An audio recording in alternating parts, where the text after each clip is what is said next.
ৰাজ্য চৰকাৰ কৰ্মচাৰীসকলৰ বাবে পুনৰ আশাৰ খবৰ দিছে মুখ্যমন্ত্ৰীয়ে। ৰাজ্য চৰকাৰ প্ৰতিজন কৰ্মচাৰীৰ বাবে এই আশাৰ খবৰ দিছে।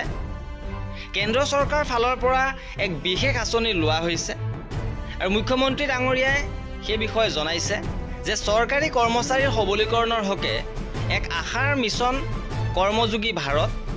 ইয়াৰ দ্বাৰা চৰকাৰী কৰ্মচাৰীৰ বাবে বিভাগ আৰু বৰ্গ সামৰি এক নমনীয় ভূমিকা আধাৰিত আৰু ব্যক্তিগতকৃত প্ৰশিক্ষণৰ সূচনা কৰা হৈছে। আৰু ভাল লগা কথা এয়া যে অসমে এই কাৰ্যসূচীৰ অধীনত দেশৰ ভিতৰতে 10ম স্থানত অন্তৰ্ভুক্ত হৈ 3.65 লাখ চৰকাৰী কৰ্মচাৰীৰ পঞ্জীয়নভুক্ত হৈছে। আৰু কি আছে সবিশেষ আপোনালোকক জনাব বিচাৰিছোঁ। ভিডিঅ'টো প্ৰথমৰ পৰা শেষলৈকে চাই থাকিব।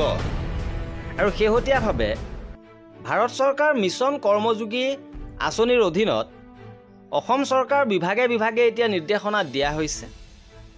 IGOT কৰ্মযোগী প্লেটফৰ্মত কৰ্মচাৰীৰ পঞ্জীয়ন গ্ৰহণ কৰিছে, যিটো মিছন কৰ্মযোগীৰ অধীনত এক গুৰুত্বপূৰ্ণ পদক্ষেপ। এই মঞ্চৰ লক্ষ্য হৈছে ভাৰতীয় অসামৰিক সেৱাৰ সামৰ্থ্য বিকাশৰ পৰিৱেশক ৰূপান্তৰিত কৰা, ডিজিটেল শিক্ষণ পৰিৱেশ তন্ত্ৰ আগবঢ়াই যিয়ে বিষয়াসকলক ভৱিষ্যতৰ বাবে সাজু কৰি তুলিবলৈ নিৰন্তৰ যিকোনো সময়তে যিকোনো ঠাইতে শিক্ষণৰ সুবিধা প্ৰদান কৰে।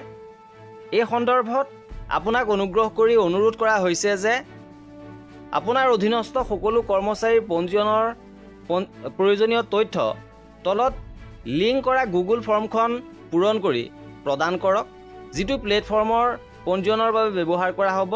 অৰ্থাৎ ইয়াত গুগল ফৰ্মৰ লিংক দিয়া হৈছে, তাত আপোনালোকে পঞ্জীয়ন কৰিব লাগিব আৰু মিছন কৰ্মযোগী এই ট্ৰেইনিং গ্ৰহণ কৰিবৰ বাবে আৰু চৰকাৰী কৰ্মচাৰীৰ সবলীকৰণৰ বাবে এই কৰ্মযোগী ভাৰত মিছন আৰম্ভ কৰিছে, য'ত চৰকাৰী কৰ্মচাৰীৰ বাবে বিভাগ আৰু বৰ্গৰ সামৰি এক নমনীয় ভূমিকা আধাৰিত আৰু ব্যক্তিগতকৃত প্ৰশিক্ষণ দিয়া হ'ব। আৰু উক্ত কাৰ্যসূচীৰ অধীনত দেশৰ ভিতৰতে অসমৰ কৰ্মচাৰীৰ সংখ্যা তালিকাত 10ম স্থানত অতিক্ৰম কৰিছে, য'ত 2700 তালিকাভুক্ত পাঠ্যক্ৰম থাকিব, শিথিলতাপূৰ্ণ প্ৰশিক্ষণ উপাদান আৰু ব্যক্তিগতকৃত প্ৰশিক্ষণ, যোগ শিক্ষাৰ পৰা কৃত্ৰিম বুদ্ধিমত্তালৈকে বিভিন্ন প্ৰকাৰ পাঠ্যক্ৰম থাকিব। প্ৰশাসনিক আচৰণগত আৰু কাৰ্যকৰী দক্ষতাৰে সজ্জিত আৰু উন্নীতকৰণৰ লক্ষ্যৰে সমূহ চৰকাৰী কৰ্মচাৰীয়ে এই ৰূপান্তৰৰ যাত্ৰাত অংশগ্ৰহণ কৰা উচিত, অৰ্থাৎ এই ট্ৰেইনিং গ্ৰহণ কৰা উচিত। এই আছিলে আজিৰ এই বিশেষ ভিডিঅ'টোত। কৰ্মচাৰী আৰু পেঞ্চনাৰৰ এনেধৰণৰ খা খবৰৰ বাবে আমাৰ চেনেলটো ছাবস্ক্ৰাইব কৰি ৰাখিব।